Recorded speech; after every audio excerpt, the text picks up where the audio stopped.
TV ವೀಕ್ಷಕರಿಗೆ ನಮಸ್ಕಾರಗಳು. ಅದು ಸರ್ಕಾರಿ ವ್ಯವಸ್ಥೆಗೆ ಒಂದು ಪ್ರಭುತ್ವಕ್ಕೆ ಮಾತಾಡ್ತಾರೆ.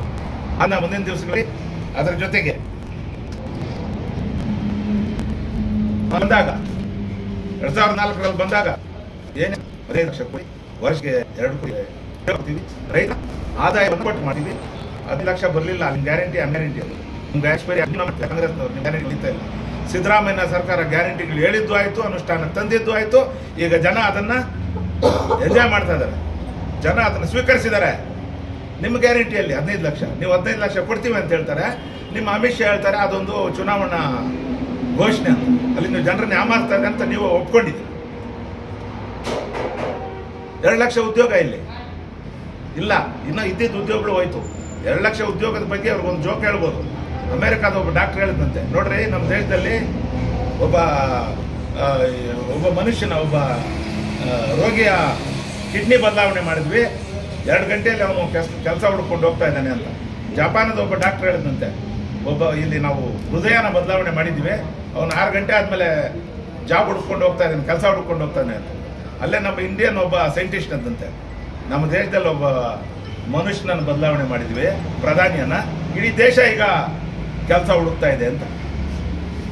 ಇಡೀ ದೇಶ ಕೆಲಸ ಹುಡುಕ್ತಾ ಇದೆ ಅಂತ.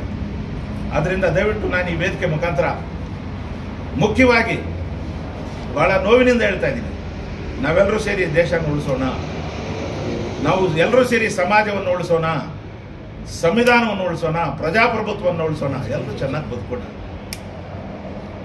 ಕೇವಲ ರಾಜಕಾರಣಕ್ಕಾಗಿ ತಮ್ಮ ತೆವಲಿಗಾಗಿ ಯಾರೋ ಹೇಳ್ತಾರಲ್ಲ ಅವ್ರ ಭಾಷಣ ಕೇಳಬೇಡ್ರಿ.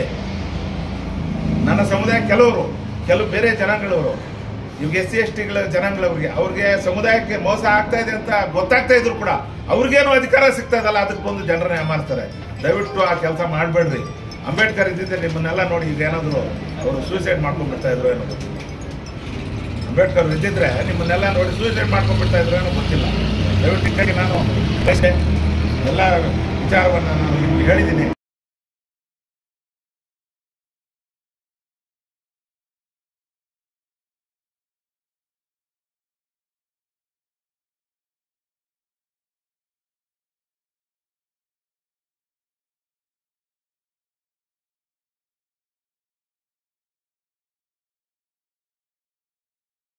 ಆಗಲ್ಲ, ಅಥವಾ ನೀವೇನಾದ್ರೂ ಕೇಳ್ತೀರಿ ಅಂದ್ರೆ ನಾನು ಕೇಳ್ತೀನಿ, ಇಲ್ಲ ಅಂದ್ರೆ ನಾನು ಯಾವ್ದಕ್ಕೆ ರೆಡಿ ಆಗಿ ಬಂದಿದ್ದೀನಿ, ನನ್ನ ಉದ್ದೇಶ ಏನಿದೆ ಅಂತ ಹೇಳ್ಬೋದಾ?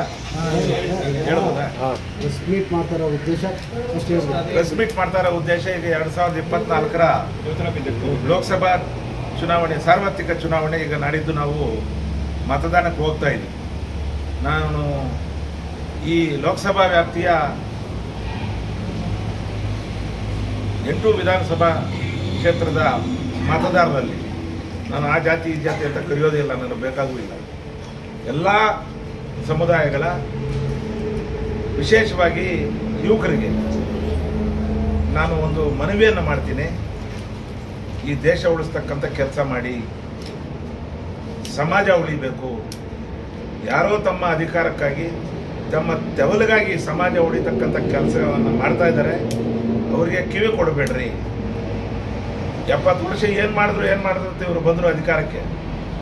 70 ವರ್ಷದಿಂದ ಅವ್ರು ಏನೇನು ಕಟ್ಟಿದ್ರು ಅದನ್ನೆಲ್ಲ ಇವರು ಮಾಡ್ತಾ ಇದ್ದಾರೆ. ನಾನು ಬೇಕು ಅಂತ ರಾಜಕೀಯ ದುರುದ್ದೇಶದಿಂದ ಈ ಮಾತನ್ನು ಹೇಳ್ತಾ ಇಲ್ಲ, ಬಹಳ ನೋವಿನಿಂದ ಹೇಳ್ತಾ ಇದ್ದೀನಿ. ನನ್ನ ರಾಜಕೀಯ ದುರುದ್ದೇಶದಿಂದ ಹೇಳ್ತಾ ಇಲ್ಲ. ಅವ್ರೇನಾದರೂ ಚೆನ್ನಾಗಿ ಕೆಲಸ ಮಾಡಿದರೆ ಅವ್ರು ಕೂಡ ಹೋಗ್ತಕ್ಕಂತಹ ಮನಸ್ಥಿತಿ ಇರ್ತಕ್ಕಂಥವ್ರು ನಾವು. ಅವ್ರು ಚೆನ್ನಾಗಿ ಮಾಡ್ತಾ ಇಲ್ಲ.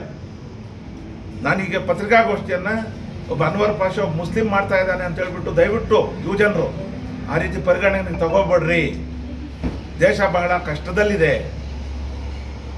ಈಗ ನಡೀತಾ ಇರ್ತಕ್ಕಂಥ ವ್ಯವಹಾರಗಳು ಈ ದೇಶದಲ್ಲಿ ನಡೀಬಾರದು.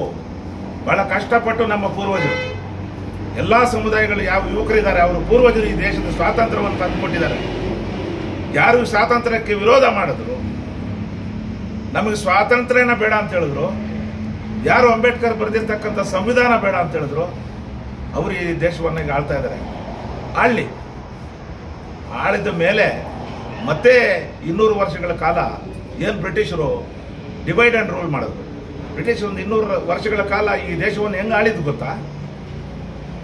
ಏನಿಲ್ಲ, ಹಿಂದೂಗಳು ಮುಸ್ಲಿಮರು ಒಂದಾದ ತಕ್ಷಣ ಅಲ್ಲಿ ಏನಾದರೂ ಒಂದು ಇಕ್ಬಿಡೋದು. ಹಿಂದೂ ಮುಸ್ಲಿಂ ಅಂತ. ಹಿಂದೂ ಮುಸ್ಲಿಂ ಅಂತಕ್ಕಂಥ ಘರ್ಷಣೆ ಆ ಪದ ಬಂದಿದೆ ನೋಡಿ, ಅದು ಬಂದಿದ್ದೇ ಇಂಗ್ಲಿಷರ ಕಾಲದಲ್ಲಿ. ಅದಕ್ಕೆ ಮೊದಲು ಆ ಪದಾನೇ ಇರಲಿಲ್ಲ.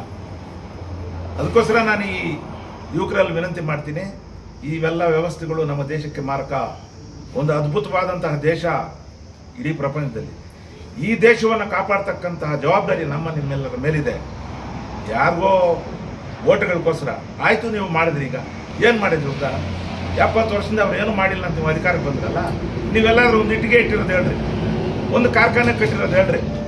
ಏನೇನು ಸರ್ಕಾರಿ ಸ್ವಾಮ್ಯದ ಸಂಸ್ಥೆಗಳಿತ್ತು, ನೆಹರು ಅವರು ಕಟ್ಟಿದ್ದು, ಇಂದಿರಾ ಗಾಂಧಿ ಅವರು ಕಟ್ಟಿದ್ದು, ನರಸಿಂಹರಾವ್ ಕಟ್ಟಿದ್ದು, ವಾಜಪೇಯಿ ಅವರು ಕೂಡ, ಇವರೆಲ್ಲ ಕಟ್ಟಿದ್ದ ಸಂಸ್ಥೆಗಳನ್ನ ನೀವು ಮಾರ್ತಾ ಇದ್ದೀರಲ್ಲ, ಇದ್ರೇನು ಇದರ ಉದ್ದೇಶ? ಇದರಿಂದ ಇನ್ನೊಂದು ಕುತಂತ್ರ ಇದೆ. ಎಲ್ಲ ಖಾಸಗೀಕರಣ ಮಾಡ್ತಾ ಇದ್ದಾರೆ. ಖಾಸಗೀಕರಣ ಮಾಡ್ತಕ್ಕಂತಹ ಮೂಲ ಉದ್ದೇಶ ಮೀಸಲಾತಿಯನ್ನು ತೆಗೆದುಹಾಕೋದು. ನನಗೆ ಅವ್ರ ಮೇಲೆ ಕರುಣೆ ಬರ್ತದೆ. ಕೆಲವರು ರಾಜಕೀಯ ಉದ್ದೇಶಕ್ಕಾಗಿ ಅಂಬೇಡ್ಕರ್ ಅನುಯಾಯಿಗಳು ಅಂತ ಹೇಳ್ಕೊಳ್ತಕ್ಕಂಥವ್ರು ಇವತ್ತು ಮತ್ತೆ ಅದೇ ಪಕ್ಷಗಳಿಗೆ ತಮ್ಮ ಬೆಂಬಲ ಸೂಚಿಸ್ತಾ ಇದ್ದಾರಲ್ಲ, ಸಮುದಾಯಗಳಿಗೆ ಯಾವ ರೀತಿ ಅವರ ಮುಖ ತೋರಿಸ್ತಾರೆ ಅಂತ ನನಗೆ ನಾಚಿಕೆ ಆಗ್ತದೆ. ನನಗೆ ಅವ್ರ ಮೇಲೆ ಕರುಣೆ ಬರ್ತದೆ. ನಿಮ್ಮ SC STಗಳ ಎಲ್ಲ ಸ್ಕಾಲರ್ಶಿಪ್ಗಳನ್ನು ತೆಗೆದಾಕ್ಬಿಟ್ರು, ಮೀಸಲಾತಿ ಡೈರೆಕ್ಟ್ ತೆಗೆದಾಕಿದ್ರೆ ಅವ್ರು ಓಟ್ ಹಾಕಲ್ಲ ಅಂತ ಹೇಳ್ಬಿಟ್ಟು ಪರ್ಯಾಯ ವ್ಯವಸ್ಥೆ ಏನು ಎಲ್ಲ ಸಂಸ್ಥೆಗಳನ್ನು ಖಾಸಗೀಕರಣ ಮಾಡಿಬಿಡ್ರಿ. ಮೀಸಲಾತಿ ಇರೋದೇ ಇಲ್ಲ, ಮೀಸಲಾತಿ ಕೊಡ್ತಕ್ಕಂಥ ಅವಶ್ಯಕತೆನೇ ಇಲ್ಲ. ಇದನ್ನೆಲ್ಲ ಎಲ್ಲ ಸಮುದಾಯಗಳು ಅರ್ಥ ಮಾಡ್ಕೋಬೇಕು. ಅದರ ಜೊತೆಗೆ ಈ ದೇಶದಲ್ಲಿ ನಮಗೆ ಸ್ವಾತಂತ್ರ್ಯ ಬಂದಾಗ ಈ ದೇಶದ ಭೂಮಿಯ ಒಡೆತನ ಕಂಪ್ಲೀಟ್ ಸಂಪೂರ್ಣವಾದಂಥ ಭೂಮಿ ಒಡೆತನ ಕೇವಲ 3% ಜನರ ಕೈಯಲ್ಲಿತ್ತು. ಅದಾದಮೇಲೆ ಇದೇ ಕಾಂಗ್ರೆಸ್ ಸರ್ಕಾರ ಎಲ್ಲ ಜೋಡಿದಾರರು ಲ್ಯಾಂಡ್ ಲಾರ್ಡ್ಸ್ ಇದ್ದಿದ್ದು. ಕರೆಕ್ಟಾ ಸಾಹೇಬ್ರೆ? ಅವ್ರು ಕೇಳ್ತಾ ಇದ್ದೀನಿ. ಕೇವಲ 3% ಜನರ ಕೈಯಲ್ಲಿದ್ದಿದ್ದು. ಈಗ ಭೂಮಿ ಅಂದರೆ ಅಧಿಕಾರ, ಭೂಮಿ ಒಡೆತನದ ಅಧಿಕಾರ ಕೇಂದ್ರೀಕರಣವಾಗಿತ್ತು. ಅದನ್ನು ವಿಕೇಂದ್ರೀಕರಣ, ಎಲ್ರಿಗೂ ಭೂಮಿ ಸಿಗಬೇಕು ಅಂತಕ್ಕಂಥ ಕಾನೂನು ತಂದವರು ಕಾಂಗ್ರೆಸ್. ಅದಾದ್ಮೇಲೆ ರಾಜೀವ್ ಗಾಂಧಿ ಅವರು ಈ ದೇಶದಲ್ಲಿ ಪಂಚಾಯತ್ ರಾಜ್ ವ್ಯವಸ್ಥೆಯ ಮುಖಾಂತರ ಸಾಮಾನ್ಯ ಜನರಿಗೂ ಕೂಡ ಅಧಿಕಾರ ಸಿಗಬೇಕು ಅಂತ ಹೇಳ್ಬಿಟ್ಟು ಅಧಿಕಾರದ ವಿಕೇಂದ್ರೀಕರಣ ಆಗಬೇಕು, ಅಧಿಕಾರ ಯಾವತ್ತು ಕೇಂದ್ರೀಕರಣ ಆಗಬಾರ್ದು ಅಂತ ಆ ಒಂದು ವ್ಯವಸ್ಥೆಯನ್ನು ತಂದರು. ಇವತ್ತು ರಾಹುಲ್ ಗಾಂಧಿ ಅವರು ಸಿದ್ದರಾಮಯ್ಯನವರ ಬೆಂಬಲದಿಂದ, ಸೋನಿಯಾ ಗಾಂಧಿ ಅವರ ಬೆಂಬಲದಿಂದ, ವಿಶೇಷವಾಗಿ ನಮ್ಮ AICC ಪ್ರಧಾನ ಅಧ್ಯಕ್ಷರಾಗಿರ್ತಕ್ಕಂಥ ಮಲ್ಲಿಕಾರ್ಜುನ ಅವರ ಬೆಂಬಲದಿಂದ ಮತ್ತೆ ಈ ಸಂಪತ್ತಿನ ವಿಕೇಂದ್ರೀಕರಣ ಆಗಬೇಕು ಅಂತ ಗ್ಯಾರಂಟಿಗಳನ್ನು ತರ್ತಾ ಇದ್ದಾರೆ. ಇದು ಬಹಳ ಮುಖ್ಯವಾದಂಥ ವಿಚಾರ. ಬಹಳಷ್ಟು ಜನ ಇದ್ರ ಬಗ್ಗೆ ಹೇಳಿಲ್ಲ. ನಾನು ಇದರ ಬಗ್ಗೆ ಅಧ್ಯಯನ ಮಾಡ್ತಾನೆ ಇದ್ದೆ, ಅದಕ್ಕೋಸ್ಕರ ಹೇಳ್ತಾ ಇದ್ದೀನಿ. ಬಹಳ ಗಂಭೀರವಾದಂಥ ವಿಚಾರ, ಬಹಳ ಮುಖ್ಯವಾದಂಥ ವಿಚಾರ. 140 ಕೋಟಿ ಇರ್ತಕ್ಕಂಥ ದೇಶ, ಇವ್ರನ್ನ ಯಾರು ಸಾಕೋದು? ಇವ್ರ ಮಾತುಗಳು ಭಾಷಣ ಹೇಳ್ಬಿಟ್ರೆ ಸಾಕು ಬಿಡ್ತಾರ? ಎಲ್ಲೋ ಕೂತ್ಕೊಂಡ್ಬಿಟ್ಟು ಹಿಂದೂ ಮುಸ್ಲಿಂ ಅಂತ ಹೇಳ್ಬಿಟ್ರೆ ಸಾಕು ಬಿಡೋಕ್ಕಾಗ್ತದ? ಪ್ರತಿಯೊಬ್ಬನಿಗೂ ಅವನ ಜೀವನ ಅನ್ನೋದು ಮುಖ್ಯ. ಧರ್ಮ ಅವನ ಮನೆಯಲ್ಲಿರ್ತದೆ. ಮುಸ್ಲಿಮರು ತಮ್ಮ ಧರ್ಮದ ಮೇಲೆ ನಡಿಬೇಕಾದ್ರೆ ಕುರಾನ್ ಇದೆ, ಹಿಂದೂಗಳಿಗೆ ಭಗವದ್ಗೀತೆ ಇದೆ, ಕ್ರಿಶ್ಚಿಯನ್ರಿಗೆ ಬೈಬಲ್ ಇದೆ. ಆದರೆ ಈ ದೇಶ ನಡೆಸಬೇಕಾದ್ರೆ ಸಂವಿಧಾನ ಬೇಕು. ಆ ಸಂವಿಧಾನವನ್ನ ತಿರುಚಾಕ್ತಕ್ಕಂಥ, ಸಂವಿಧಾನವನ್ನ ಬದಲಾವಣೆ ಮಾಡ್ತಕ್ಕಂಥ ಯಾವುದೇ ಪಕ್ಷ ಆಗಲಿ, ಯಾವುದೇ ವ್ಯಕ್ತಿ ಆಗಲಿ, ನಾವು ಅವನ್ನ ಕ್ಷಮಿಸಬಾರದು. ಕೆಲವರು ಇದನ್ನ ಭ್ರಮೆಯಲ್ಲಿದ್ದಾರೆ.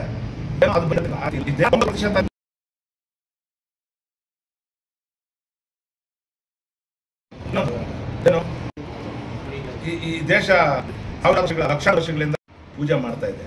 ರಾಮನ ಆದರ್ಶಗಳನ್ನ ಪ್ರತಿಯೊಬ್ಬನು ಕೂಡ ಇಲ್ಲಿ ನಾನು ಗೌರವಿಸ್ತೀನಿ. ನೀವು ಅಧಿಕಾರಕ್ಕೆ ರಾಮನ ಬೀದಿಗೆ ತಂದಿದ್ದೀರಾ. 70 ವರ್ಷ ಆಗಿದೆ ನಮ್ಮ ಸ್ವಾತಂತ್ರ್ಯ.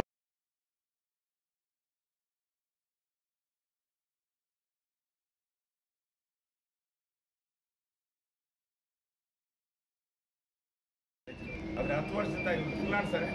ಬುಲೆಟ್ಗಳು ಹೊಡಿತಾ ಇದ್ದಾರೆ ರೈತರ ಮೇಲೆ, ಬುಲೆಟ್ಗಳು ಹೊಡಿತಾ ಇದ್ದಾರೆ ಈ ದೇಶದ ರೈತರ ಮೇಲೆ. ಅವ್ರದ್ದು ಆದಾಯ ದ್ವಿಗುಣ ಮಾಡ್ತಾ ಇದ್ವಂತ. ಆದಾಯ ದ್ವಿಗುಣ ಮಾಡಲಿಲ್ಲ, ಖರ್ಚು ದ್ವಿಗುಣ ಮಾಡಿದ್ರು. ಯಾಕಂದ್ರೆ DAP 1000 ಇದ್ದಿದ್ದು 2000 ಆಯ್ತು. ಎಲ್ಲ ಬೆಲೆ ಬಂದು ಅವ್ರಿಗೆ ಏನೇನು ಸಾಮಗ್ರಿಗಳು ಬೇಕು ಕೃಷಿಗೆ ಎಲ್ಲ ಡಬಲ್ ಮಾಡಿದ್ರು. ಈ ದೇಶದಲ್ಲಿ GST FST ಏನೇನು ಹಾಕ್ಬಿಟ್ಟು. ಅದಕ್ಕೋಸ್ಕರ ರೈತರು ಕೂಡ ಇವ್ರು ನಂಬಬಾರದು. ಇವರು ಈ ದೇಶದ ಚಿಂತನೆ ಇವ್ರಿಗಿಲ್ಲ. ಇವರು ಬರೀ ಅಧಿಕಾರದ ಚಿಂತೆ ಇದೆ. ಇವಾಗ ಇಷ್ಟರಲ್ಲೇ ಎಲ್ಲ ಯಾರ್ಯಾರು ದುಡ್ಡು ಎತ್ಕೊಂಡು ಹೋಗಿದಾರಲ್ಲ ಅವರೆಲ್ಲ ಬರ್ತಾರೆ ಇವ್ರ ಹಿಂದ್ಗಡೆ. ಇವತ್ತಿನ ನಿನ್ನೆ ಯಾರೋ ಅದ್ಯಾರೋ ಎಂಥ ಮೋದಿ, ನೀರವ್ ಮೋದಿ ಏನೋ ನ್ಯೂಸ್ ಬಂದಿದೆ, ನಾನು ನೋಡಿದ್ದಲ್ಲ, ಇರೋ ನಮ್ಗೆ ಓಡಿಸ್ಬಿಟ್ಟಿದ್ದು ಅಂತ. ಅದೇ ಸತ್ಯಾಸತ್ಯತೆ ನನಗೆ ಗೊತ್ತಿಲ್ಲ, ಇವೆಲ್ಲ ಬರ್ತದೆ. ಆದ್ದರಿಂದ ಈ ವೇದಿಕೆ ಮುಖಾಂತರ ನಾನು ಮತ್ತೊಮ್ಮೆ ಕೆ ವಿ ಗೌತಮ್ರವ್ರಿಗೆ, ಈ ಕ್ಷೇತ್ರದ ಯುವಜನರು, ಮಹಿಳೆಯರು, ಎಲ್ಲ ಸಮುದಾಯಗಳ ಜನ ಅವರಿಗೆ ಬೆಂಬಲ ಕೊಟ್ಟು ಮತದಾನ ಅವರ ಪರವಾಗಿ ಮಾಡುವುದರ ಮೂಲಕ ಒಂದು ಕೇಂದ್ರದಲ್ಲಿ ಒಂದು ಒಳ್ಳೆಯ ಸರ್ಕಾರದ ಸ್ಥಾಪನೆಗೆ ತಾವೆಲ್ಲ ಕೈ ಜೋಡಿಸಬೇಕು ಅಂತ ಹೇಳ್ಬಿಟ್ಟು ನಾನು ಭಾಳ ವಿನಮ್ರಪೂರ್ವಕವಾಗಿ ತಮ್ಮಲ್ಲಿ ಈ ವೇದಿಕೆ ಮುಖಾಂತರ ಕೋರ್ತೀನಿ.